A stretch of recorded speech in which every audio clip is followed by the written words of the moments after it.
বালিহাট্টা মোড়ে আমার পাড়া আমার সমাধান ক্যাম্পে গ্রামবাসীর অভাব অভিযোগ ও সমাধানের আশ্বাস।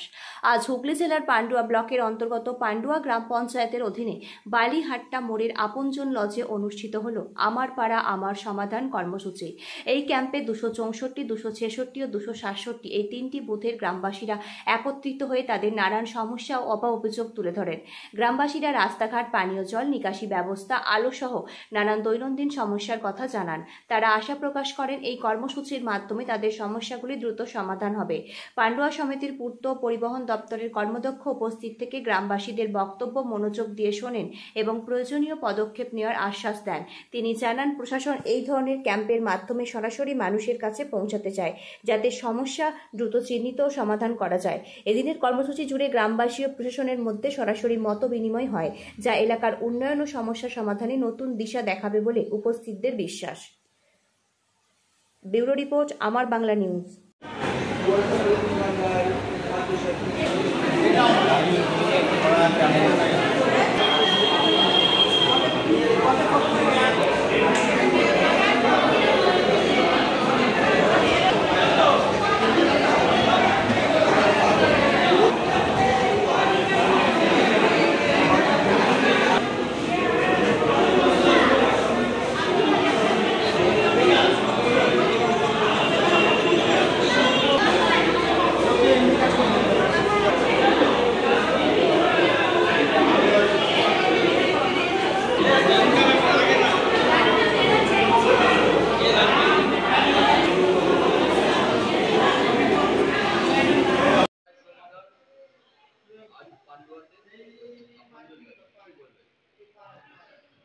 হ্যাঁ, আমাদের মাননীয় মুখ্যমন্ত্রী মমতা বন্দ্যোপাধ্যায়ের নির্দেশ মতো সারা পশ্চিমবঙ্গ জুড়েই আমাদের পাড়া আমাদের সমাধানের যে কর্মসূচি যে মুখ্যমন্ত্রী নিয়েছেন, সারা পশ্চিমবঙ্গের মতো আমাদের পান্ডুয়া ব্লকেরও বিভিন্ন গ্রাম পঞ্চায়েতের বুথে বুথে চলছে।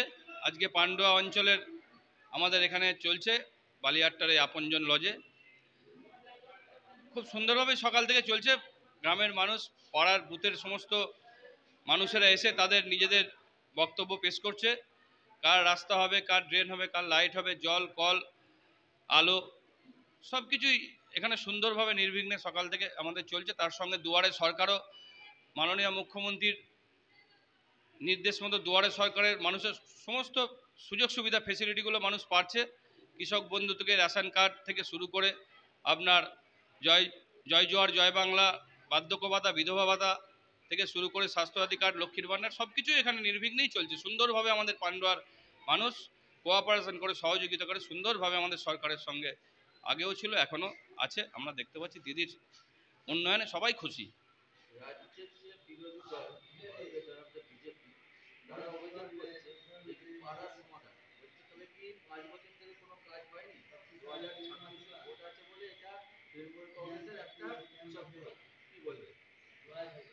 না, বিজেপি তো প্রথম থেকেই তো মমতা বন্দ্যোপাধ্যায়কে যাকে দেখতে নারী তার চলন বাঁকা কথায় আছে, মানে যাকে দেখতে পছন্দ করে না তার সব কিছুই খারাপ লাগে। মমতা বন্দ্যোপাধ্যায়ের এই উন্নয়নটায় তারা জ্বলে পুড়ে ছারখার হয়ে গেছে। যেমন দেখতে পাচ্ছেন আপনার বিজেপির এখানে যে চামচা রয়েছে, আপনার যে শুভেন্দু অধিকারী মমতা ব্যানার্জির এত উন্নয়ন সবসময় আপনার সমালোচনা করে যাচ্ছে। আপনার আমাদের মুখ্যমন্ত্রীর এইভাবে উন্নয়ন সারা পশ্চিমবঙ্গ জুড়ে একটা জোয়ার বইছে উন্নয়নের। সারা বছর ধরে মুখ্যমন্ত্রীর এই প্রকল্প, আগে এইসব আমার পাড়া আমার সমাধান তো মানুষ ভাবতেই পারতো না। 35 বছরের একটা সরকারকে দেখেছে, কেন্দ্রে একটা সরকার চলছে 12 বছর ধরে, এটাকেও মানুষ দেখছে। কিন্তু এই দুয়ারে রেশন, আমার পাড়া আমার সমাধান, দুয়ারে সরকার, মমতা বন্দ্যোপাধ্যায়ের মস্তিষ্ক প্রসূত এত সুন্দর এই প্রকল্পের যে উন্নয়ন মানুষ দেখছে। বিজেপি শুধু শুধু সমালোচনা ছাড়া আর কিচ্ছু করছে না। তাদের কোনো কাজ নেই, তারা শুধু সমালোচনাই করছে। কারণ বছরে 2 কোটি বেকারের চাকরি, মানে 11 বছর হয়ে গেল, 11 দুগুণে 22 কোটি বেকারের চাকরির আগে তারা হিসাবটা দিই। 15 লক্ষ টাকা তো দূরের কথা, 15টা টাকা মানুষের ব্যাংকের অ্যাকাউন্টে তারা ঢোকাতে পারেনি। কিন্তু মমতা বন্দ্যোপাধ্যায়ের কন্যাশ্রী, রূপশ্রী, ঐক্যশ্রী, লক্ষ্মীর ভাণ্ডার থেকে শুরু করে রূপশ্রী সমস্ত কিছু জন্ম থেকে মৃত্যু পর্যন্ত মমতা বন্দ্যোপাধ্যায় যেটা বলেছে মানুষকে করে দেখিয়েছে। তাই বাংলার মানুষ ওই বিজেপি সিপিএম কি বলছে ওতে কান দিচ্ছে না। বাংলার মানুষ উন্নয়নে সামিল হয়েছে, দিদির উন্নয়নের পক্ষেই মানুষ। আগেও বিধানসভা লোকসভায় দেখেছেন, পঞ্চায়েতে দেখেছেন, এবারেও 26-এর ভোটে মমতা বন্দ্যোপাধ্যায় জয় জয়কার হবে। আমার নাম বিরাজ চৌধুরী, পান্ডুয়া পঞ্চায়েত সমিতির পূর্ত কর্মাধ্যক্ষ।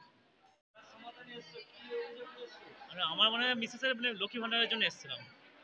তো কাজটা হলো মানে ভালো। তো মানে সবাই সহযোগিতা করছে। আর মানে খুব মানে কম টাইমের মধ্যে হয়ে গেল। আমার এই পান্ডুয়া, মুঘল সেনাতলা, আলিমুদ্দিন।